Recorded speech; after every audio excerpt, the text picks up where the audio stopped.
दोस्तों मैं हूं बिस्मिल्लाह आफ्ताब आलम और आप देख रहे हैं उर्दू हिंदी नॉलेज चैनल।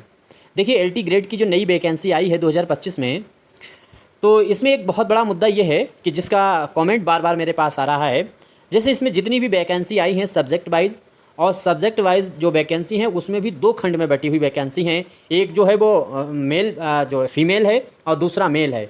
तो फीमेल जो वर्ग है उसमें वैकेंसी जो है वो सब्जेक्ट में कम है, और साथ ही साथ में पुरुष जो वर्ग है उसमें वैकेंसी ज़्यादा है। तो बच्चा क्या सोच रहा है, जिसमें ज़्यादा है तो उसका नज़रिया ये है कि इसमें क्यों ना फॉर्म मुझको भर देना चाहिए। तो एलटी ग्रेड में क्या करना चाहिए। अब जैसे उर्दू का सब्जेक्ट है जिसको इस चैनल पर तैयारी कराई जाती है, तो उसमें क्या है कि जो फीमेल जो है उस वर्ग में वैकेंसी कम है, और जो मेल वाला जो पुरुष वर्ग है इसमें ज़्यादा वैकेंसी हैं। तो बहुत से बच्चे ये कमेंट कर रहे हैं कि मैं मतलब फ़ीमेल हूँ, तो क्या मैं पुरुष वाले वर्ग में अपना फॉर्म भर सकते हैं। तो इसकी सीधी बात यह है कि नहीं भर सकते हो, और आपको वहाँ पर ऑप्शन ही नहीं दिया जाएगा इस बात का कि आप फीमेल हैं। और जैसे ही आप फीमेल वाला ऑप्शन चुनेंगे तो आपका फॉर्म जो है वो ऑटोमेटिक फ़ीमेल वाले में ही पड़ेगा।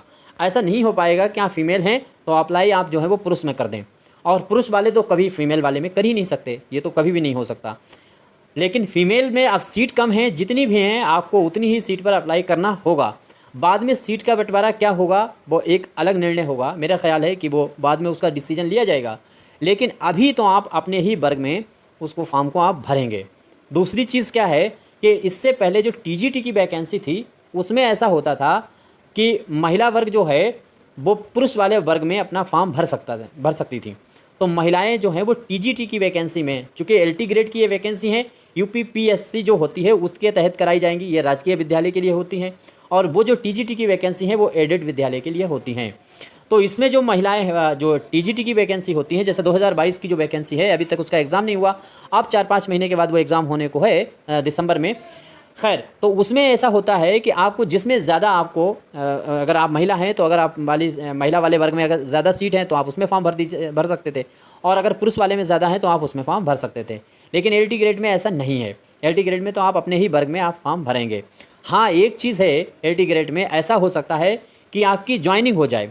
अब दरअसल है क्या इसमें मसला एलटी ग्रेड में, कि एलटी ग्रेड की जो वैकेंसी हैं और जिन विद्यालयों के लिए हैं, तो उसमें जो कन्या विद्यालय हैं यानी जिसमें सिर्फ गर्ल्स कॉलेज हैं, स्कूल हैं, उनमें जो है वो महिला वर्ग की जो सीट है उसी के लिए आरक्षित की गई हैं। और जो पुरुष वाला वर्ग है जिसमें लड़कियां भी पढ़ती हैं लड़के भी पढ़ते हैं, तो उसमें पुरुष वर्ग को आरक्षित दिया गया है। लेकिन एक काम आप का कर सकते हैं कि एलटी ग्रेड में ज्वाइनिंग के बाद जब ट्रांसफ़र करवाना होगा तब आप ऐसा करवा सकते हैं कि आप फीमेल हैं और किसी मान लीजिए कन्या विद्यालय में पढ़ा रहे हैं, और आपको ट्रांसफ़र करवा करके किसी पुरुष वाले स्कूल में पहुंचना है जहां से आपको सहूलियत रहे, तो ऐसा आप कर सकते हैं। महिलाएं जो अपना ट्रांसफ़र पुरुष वाले में करवा सकती हैं, लेकिन ज्वाइनिंग के बाद की ये प्रक्रिया है। और पुरुष जो हैं वो महिला वाले जो विद्यालय हैं उसमें नहीं करा सकते हैं, उनको उसी में रहना है पुरुषों को। तो उम्मीद करता हूँ ये चीज़ समझ गए होंगे, इसमें कोई बहुत बड़ा पेच पैतरा नहीं था, सारी चीज़ें समझ रहे होंगे। अच्छा, दूसरी चीज़ मैंने एक बात कह दी थी पिछली वीडियो में, मैंने कहा था जो एग्ज़ाम है इसका जो एक प्री होगा फिर मेंस होगा। तो प्री में मैंने कहा था कि पास होने के लिए आपको 40% क्राइटेरिया को छूना है, लेकिन इसका मतलब ये नहीं है कि आपको किसी भी हाल में किसी भी सूरत में सिर्फ 40 ही % छूने के लिए आपको तैयारी करना चाहिए। मान लीजिए 150 क्वेश्चनों में हमको सिर्फ 60 क्वेश्चन चाहिए क्वालिफाइंग के लिए, तो इसका मतलब 60 के ही लिए आप तैयारी ना करें।